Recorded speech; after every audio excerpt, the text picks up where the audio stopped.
Good morning. We're on Kufya Daled Umad Base 114b. So we established that there's a dispute as to whether one is required to have specific intentionality while eating the marar, that they are eating the marar for the sake of the mitzvah, or conversely, if one eats without any intention, they still fulfill the obligation. Like you were saying yesterday, essentially the practical difference is almost nothing because you anyways have to dip twice. The difference is if you did, right, you have to dip twice. And the reason for that is to arouse curiosity. To that end, one of the dippings, the first one, doesn't have to be mutter. It could be any vegetable. The mutter has to come later, or should come later when you're eating matzah. However, if you decided to use mutter type vegetable for dipping number one, and you don't require intentionality, then you've already fulfilled your obligation for mutter. Right. In which case you're doing it the second time at matzah just for curiosity's sake. In which case the bracha at that point would be different. There would be the practical application. You cannot make the bracha of mutter. Make the bracha then. Correct. That's correct. That's right. Which means you shouldn't really use mutter on the first time.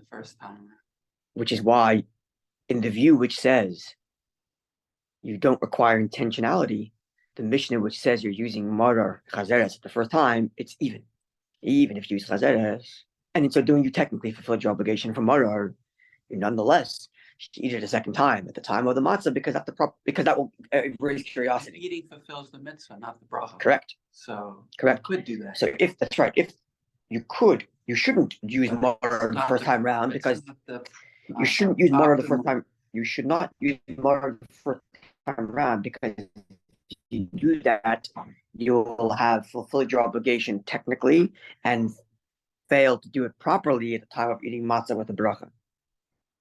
It says, no, from the very fact that the Mishnah tells you to eat it again is proof that that intentionality is required, and that was your Shakash's view. All right. Those are the two opinions. Okay, we backed it up with two Mishnaic texts. One which says explicitly no intentionality required, and the other one which said that if you dipped the first time using mora, using charoises, mitzvah to do it again. Not just custom for curiosity, but mitzvah to do it again, implying the first time around you didn't fulfill your obligation, and that's therefore in line with Rish Lakish, which says you must have intentionality. That's where we left off. Dispute. Okay. Now, in this whole context, we've been told in our Mishnah that when you're done Kiddush, you then dip. Even if it's chazeres, you still have to dip, right? After that dipping, which would come along with washing, because the halach is always when you have a dip vegetable, you have to wash. So we've covered Kaddish, Urchatz, Karpas. Now, right, Kaddish is the Kiddush. We discussed the order of Kiddush, which bracha. The next is Karpas, dipping for curiosity's sake, even if it happens to be Chazeres, whichever opinion you're taking.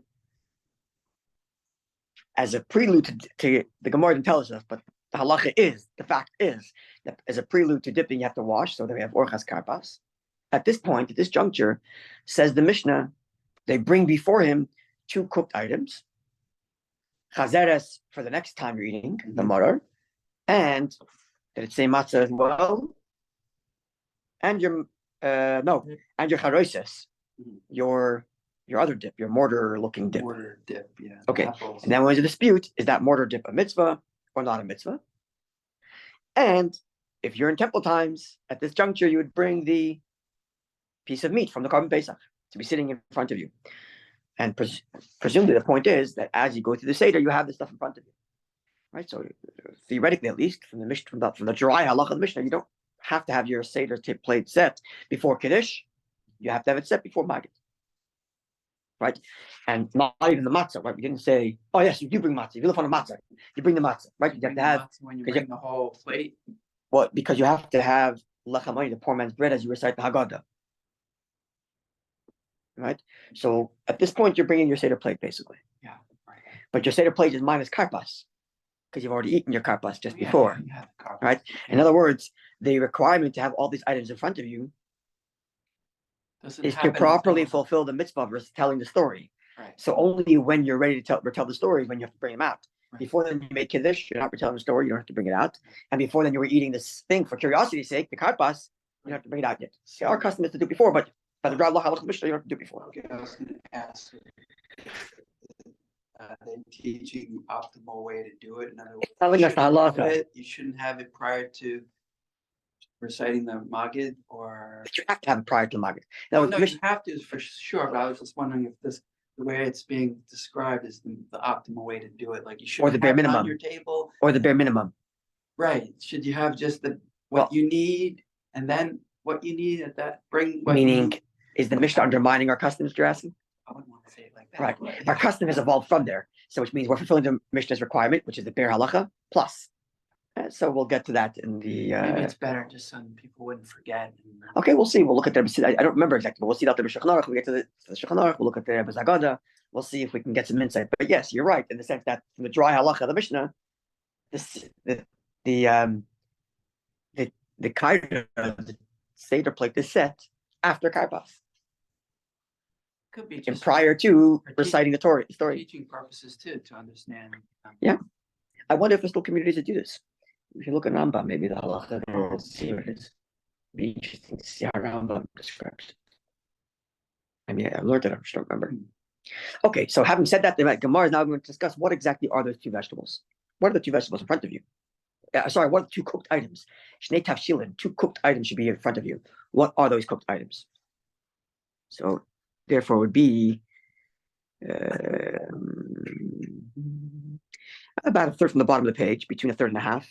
The line begins with the word Latinoikos, and the second word is Aleph Chaf, that's Imkain. Yep. No, sorry. So after that, Imkain, my mitzvah. Okay. My Shnei Tafshilin, the middle. See it there? It says Latinoikos, Imkain, my. First word and then line. Latinoikos. And then it says Aleph Chaf, Imkain, my mitzvah. That was still from yesterday, indicating, right, that because it says the word mitzvah, therefore it means you have to eat it again for mitzvah. Now this is my again. Kuf Aleph Dalet Beit. Kuf Yud Daled Beit, yeah, 114b. Okay, I don't see. Oh yeah, here it is. See it? Yeah, I got it. Okay. My Shnei Tafshilin. What are the two cooked items that one should have? Amar Rav Huna said, silka, cooked vegetables, the arviza, and rice. So as Rashbam explains to us, Rav Huna is telling us even. For sure, you can have two pieces of meat because that would certainly qualify as two cooked items. But even if the cooked items are of such a non-significant status, like a cooked vegetable and rice, that's good enough. It's an even. Certainly, you could have two pieces of meat or two pieces of chicken, because that would qualify as shnei tafshilim, two cooked foods. Mm-hmm. But even if it's rice or vegetable, it says rice. Yeah. Well, certainly, right. Rice is not the. We'll see soon in a second about rice, but I mean, right? We're pre the prohibition on kitnius. Oh yeah. Hundreds centuries before that, and remembering that kitnius is only in Ashkenazic lands where that kicked in. Right. Certain prohibitions in certain communities, in the Sephardic communities also, some don't have rice, some don't have other things, but the blanket prohibition against kitnius is still centuries to come.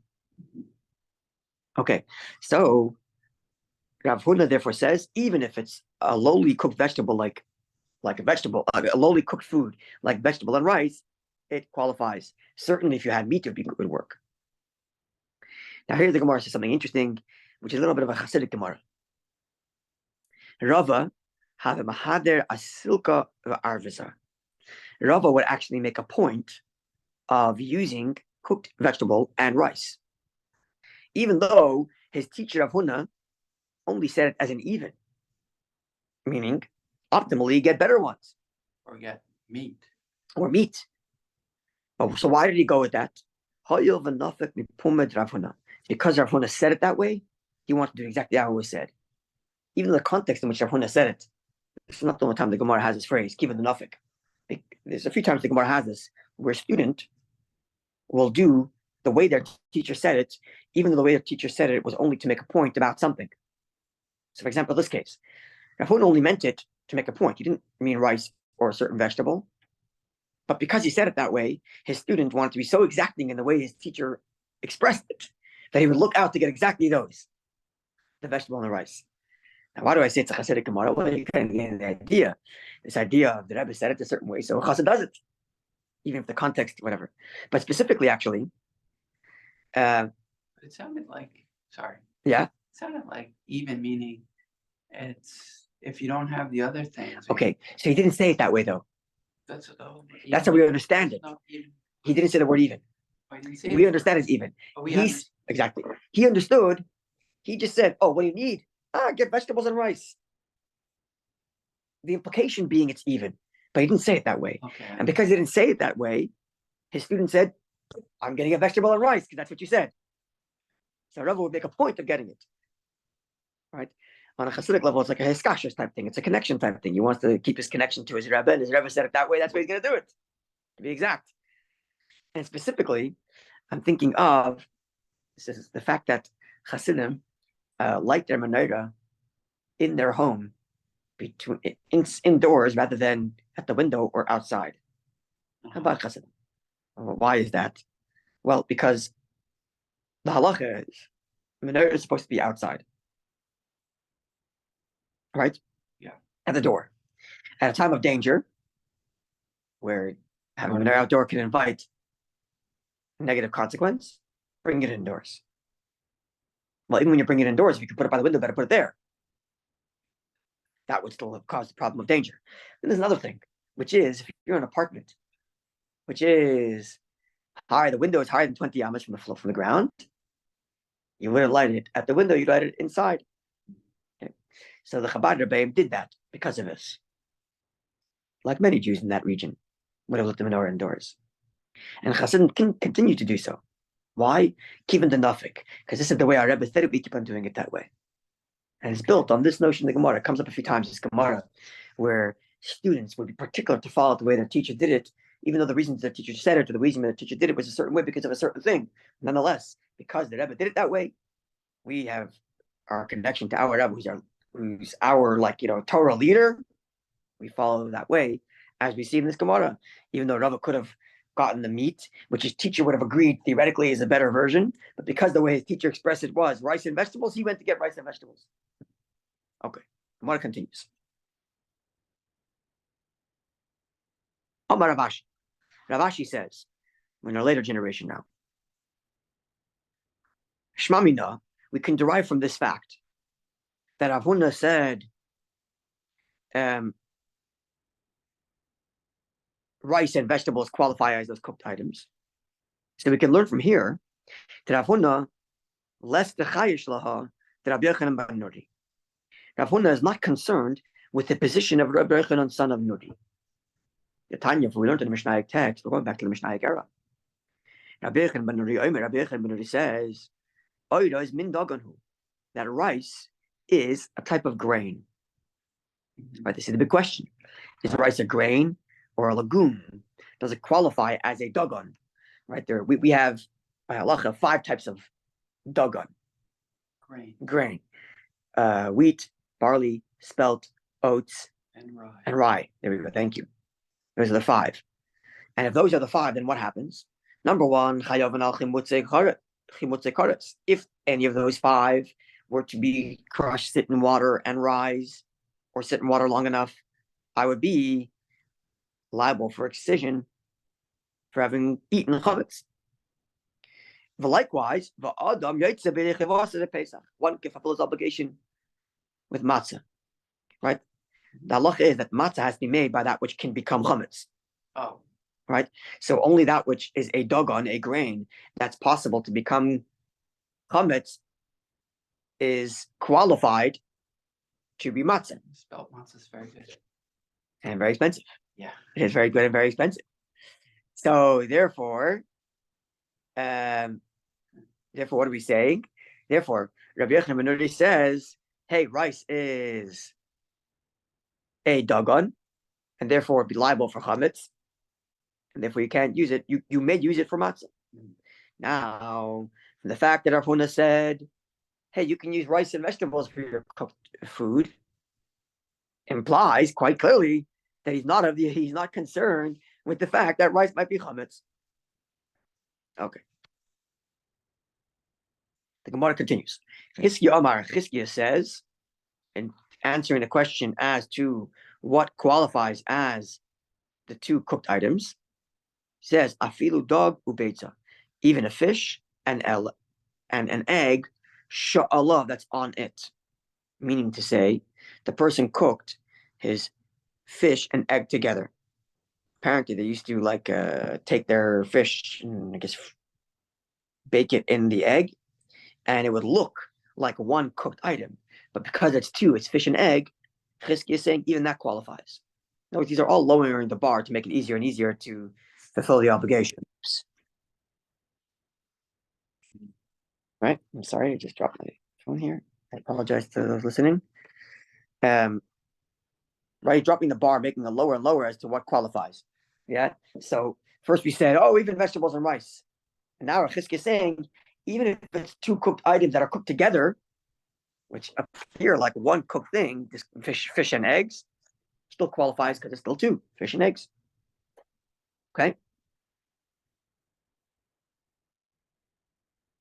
Rav Yosef says, no, he raises the bar. We require two actual types of meat, and they got to be roasted.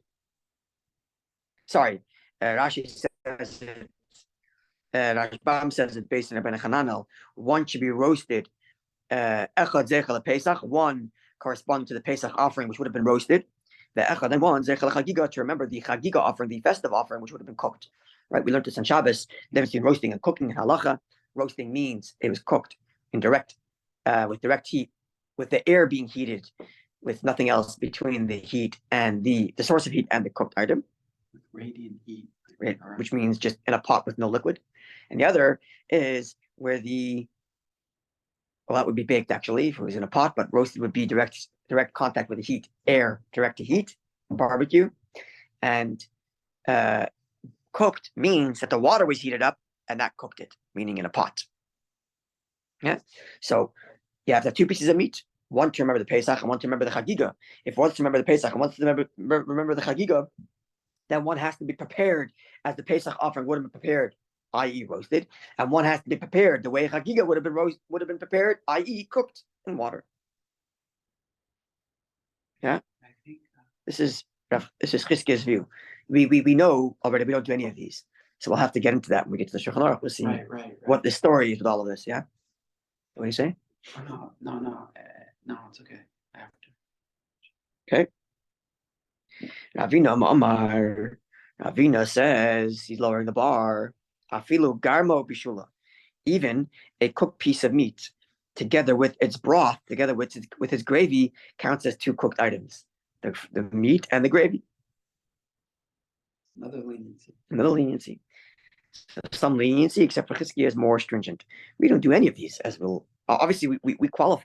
We match the qualifications of most of these because most of them lower the bar to the point we can put anything. So certainly our roasted lamb shank or neck, chicken neck, as is the Chabad custom, and the egg certainly qualifies, except for by Chizkiya's standard. But by everybody else's standard, that qualifies. But it's none of these actual examples. So we'll have to get there. We'll see. You're saying two pieces of meat, one roasted and one cooked. That's Chizkiya's position, yeah. Right. To one remember the Pesach offering and one to recall the Hagiga. Yeah. Yeah. Yes, and the fact that one is to remind us of the Pesach and one is to remind us of the Hagiga, that remains universal. And I should also add that this idea that one should be roasted and one should be cooked is not stated explicitly by Chizkiya. It's stated by Rabbi Hananel interpreting Rabbi Chizkiya. Chizkiya just said you have to have two pieces of meat, one corresponding to the Pesach, one corresponding to the Hagiga. To which Rabbi Hananel says, well, if he's making that delineation, it's because he wants one cooked the way the Chagiga was cooked and one cooked the way the Pesach was cooked. So that's an addition from the later commentaries, but nonetheless correct, yeah. Okay. Now we get to the question of bracha. Making a bracha. The order of the Gemara is interesting because the Gemara stopped discussing the issue of dipping twice and went to discuss what kind of vegetable we should be having. Or what kind of two cooked items you should be having, I should say. Yeah. And now it's coming back to the bracha you're making on the dipping. Oh, yeah. Which is interesting. Why didn't you start that way before? Don't know, but this is the way it is. Says the Gemara. I lost that place. Where is it? The dipping would be hadama, right? That's what. Okay, let's see. You wash and then. Okay, pshita, it's obvious. Sorry. No. Let's see how the Gemara plays it out. Pshita, it's clear. If in your first time dipping, as required by the Mishnah, after Kadesh to dip, it's clear that when that happens, that if what you're dipping is other vegetables, then you make a Bari Pradam. Obviously, because you cannot enjoy this world without thanking Hashem for it. Okay, so you have to make a bracha. And then, and you eat that vegetable.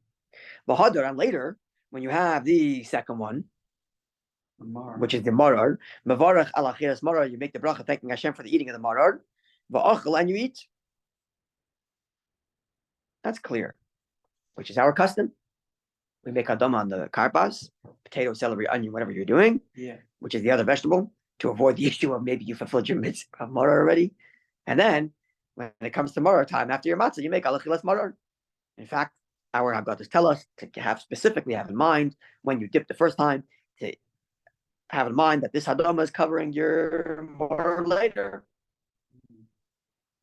And that way, no hadama another time. Yeah? Mm-hmm. Okay.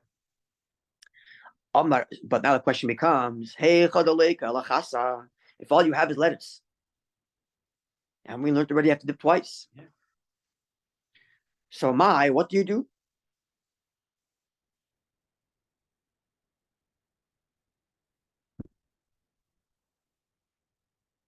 Meaning, what do you do with the bracha? Yeah. Second bracha. Sorry? Bracha over the mar. Is that the question? Yeah. Yeah. We sort of concluded earlier that we don't do the bracha. Oh, sorry. I kept on saying it's going to come up later. Oh, okay. This is now. Okay. So what do you do? Hey, when you only have lettuce, all you have is marar. What are you doing? You have to dip twice. Amar Huna says, listen to this phrasing, because it gets confusing, and Rav Chizkiya is going to challenge it. Amar Huna says, Mevarech Mekara, to start with, you make the bracha, amarar on your marar, Bare Pri Adama. You make Adama. Va'achil, and you eat. Yeah, Adama. Sorry. We haven't done that. You don't have it. You only have lettuce here.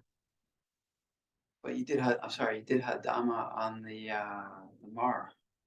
You dipped the first time, no? That's what we're talking about. We're talking about the first time. When you have, sorry. Okay. So you have only lettuce. So what do you do? She says, Mavarech Mikara, first you make a bracha amarar on your marar, Bare Pri Adama, Bare Pri Adama. Okay. Va'achil, and you eat it. Okay. Which means you're not making a bracha ala chilas marar, you're just making a bracha adama. Yeah. Well, besides, but after that, mevarach ala chilas marar, you make the bracha ala chilas marar, and then va'achil, you eat. Then you eat again later. More with the matzah. Yeah. Sounds strange, right? Doesn't it? So, let's see. Top of the next page. Sorry.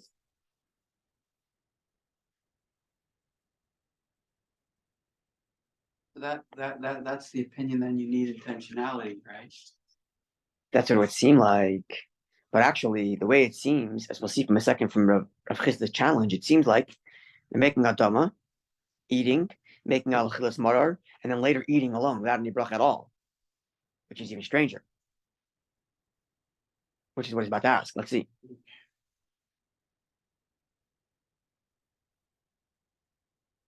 That's what it seems like.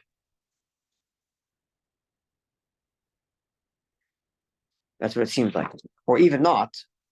The scenario. No, let's just say he made a bracha hadama the first one. Yeah. Eats, and then marar and eats, which would be the same thing as the first time around when he does have the other vegetable.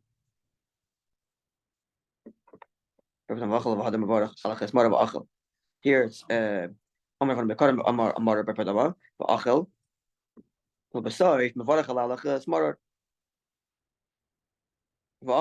yeah. He dips once, makes hadama, eats, and then afterwards eats again, and then he says he does the bracha over the maror. Makes the bracha on the maror, and then eats again. Yeah. So this, you're right. It would make sense. The only way you could do that. The only way you could do that is if you're of the opinion that you require intentionality, which is interesting because the Gemara doesn't raise that, and either there's Rashbam and Rashi. So I'm a little bit. It's yeah. Tosfos says exactly what you said. Yeah, which I think wasn't that how the Mishnah had the proof? Yeah. The Mishnah. Yeah. Okay, but let's just. You're right. You're 100% right. And Tosfos is going to address that. Maybe we'll learn the Tosfos on Monday because we'll unpack it more. Yeah. But let's just see how the Gemara challenges it. Do you see on top of Vav Medal, top of 115a? Maske for Rav Chisda. Rav Chisda raises a strong challenge, which is after you just filled your stomach with this maror, now you're thanking Hashem for the mitzvah of maror. What kind of thing is this? You just ate maror. Now you're thanking Hashem for the mitzvah of maror.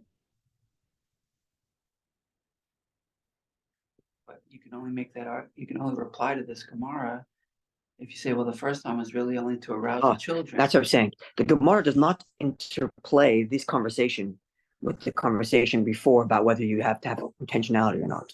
In fact, as I noted, the Gemara interrupts this conversation with a whole other conversation about what vegetables you're having on the plate, what cooked items you're having on the plate, which is funny. And the Gemara doesn't explain itself. Okay, we'll have to see how Tosfos understands this instead of connecting it with the other. Yeah. Yeah, I would think so because we just spent the whole day. Yeah. So if you look at the bottom of since you asked that, look at the bottom of Kufi Dalet base 114b, the bottom on the right hand side, the Tosfos there. And on the right hand, all the way in the bottom, Okay. Second class line. I'm bold. Rav Huna said, Mevarach. Rav Huna said was you make if you have only lettuce, right? You're dipping twice lettuce. You make the first time hadama and second time maror. Mhm. Yeah. So it says the Tosfos. Rav Huna savar Reish Lakish. Rav Huna follows the view of Reish Lakish, the boy kavana that you require intentionality. Yeah. And therefore, even if you have other vegetables of the maror shnei tibuli. Ooh, Tosfos has another layer here. Rav Huna is actually saying that you always have to have 2 times lettuce, even if you have other vegetables. Because anyways, you require intentionality. And because you require intentionality, the first time around, when you are dipping your lettuce, because anyways, you won't fulfill your obligation. It's quite disregard. Which would mean Rav Huna is actually saying, Tosfos' view, I don't really care if you have other vegetables or not. Just let dip twice, like Reish Lakish, which says dip twice lettuce. First time adama, second time maror. Okay, so Rav Chisda challenges and says, Maske for Rav Chisda, top of Kuftes Vav Medalef, back to the Gemara's text on top of 115a. Maske Rav Chisda challenges, after you just finished eating maror, now you're making a bracha on it.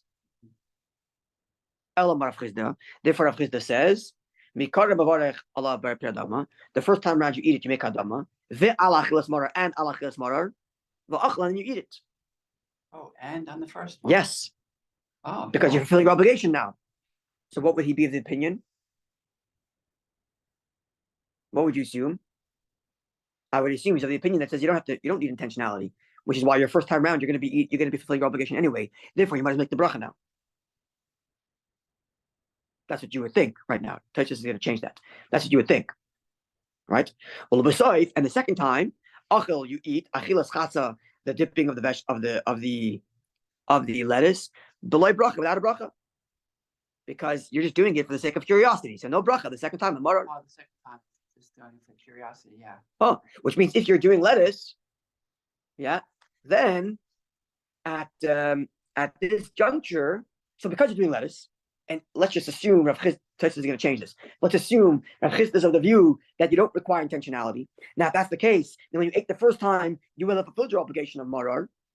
Therefore, you might as well make the bracha achilas maror the first time. And now you're doing it a second time just for curiosity's sake. No bracha required at all because you've already made brachas earlier. Okay? Tosfos is going to change that. Let's look at Tosfos together, yeah? Yeah.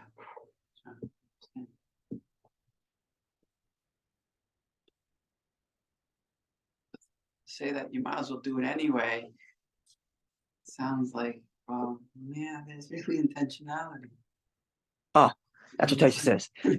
So you would think, that's what I'm saying. My first reaction when you're reading this Gemara is, why are you telling you to make the bracha the first time? Because you're anyways fulfilling your obligation. So why fulfill your obligation without a bracha? Do the bracha the first time around, then do a second time for the sake of.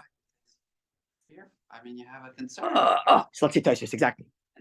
Top left, Kuf Tazov Medalov. See Taisa? On the left side? Yeah. Like on top of the page. Oh. We move to your right. Right? No, I'm all the way to the right. Middle. There we go. Okay. Maske for Rav Chisda challenges. He says, after you having fulfilled your stomach, and now you're making a bracha. What kind of thing is that? So make the bracha before you eat the first marar. So says Taisus. Rav Chisda nami nira. It seems to me that Rav Chisda also is of the opinion, the boy cover that you require intentionality.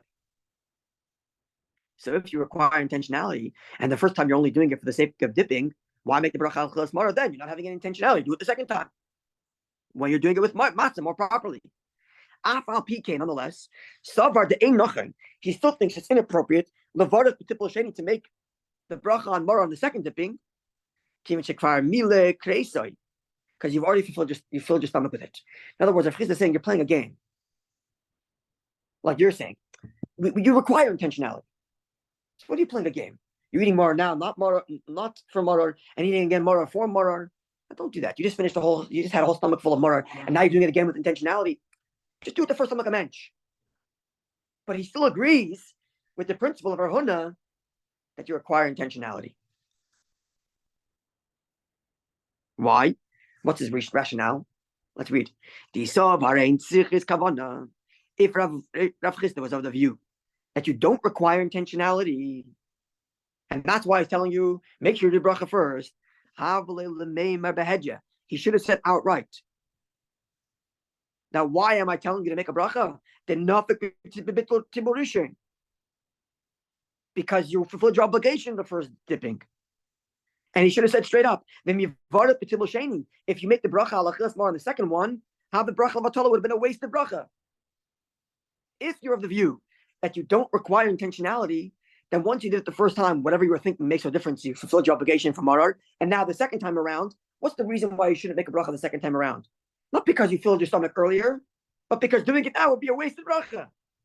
He should have said that. If you didn't require intentionality. That's right. The light started. And Rav Chisda would not require you to get other vegetables. And therefore, Rav Chisda says, make your bracha al achilas maror on the first maror. Even though the primary time you're doing the mitzvah when you have intentionality, which is the second time by matzah, the bracha you made for the first one will cover your second dipping also. Just like the hadama on the first one covers the second one, your al achilas maror on the first one will cover for the second one, but do the bracha before, because otherwise it's a laughable thing. You're eating maror and then thanking Hashem afterwards for the mitzvah of maror. Don't do that. Even though he also agrees you require intentionality. Because if it was the view that you don't require intentionality, he would have said, hey, you got to make the bracha the first time, because if you don't, the second one will be a wasted bracha, or you'll miss out on the bracha.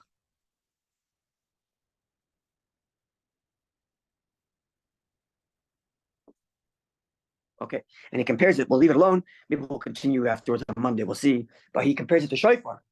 Where shofar, you make a bracha on the shofar that we blow before we start Shemon Esrei, and it covers the bracha, the shofar that we're going to be hearing while we're in Shemon Esrei, sometime later. So likewise here, you're having the bracha on the maror at the beginning, al achilas maror, and it can extend to the second maror, even though primarily you're actually going to be doing the obligation at the second maror, which is when you're eating it together with matzah, the proper way. But nonetheless, because brachas require intentionality. But nonetheless, because it looks silly that you're filling your stomach with maror and only afterwards thanking Hashem for the mitzvah of maror, therefore you should do it earlier. Because if he was of the view, like you said, if he was of the view that you don't require intentionality, then he should have said, hey, second bracha later is going to be a wasted bracha. Why did he argue, don't do it because your stomach is full? Well, the stomach full is anything. It's a wasted bracha about to happen here. Okay? Which means, both Rav Huna and Rav Chisda agree that the maror requires intentionality. Okay, we'll continue going. We'll see the Shulchan Aruch. We'll see the episode. Also, there's some insight there on this subject. Wonderful day and a good Ner Shabbos.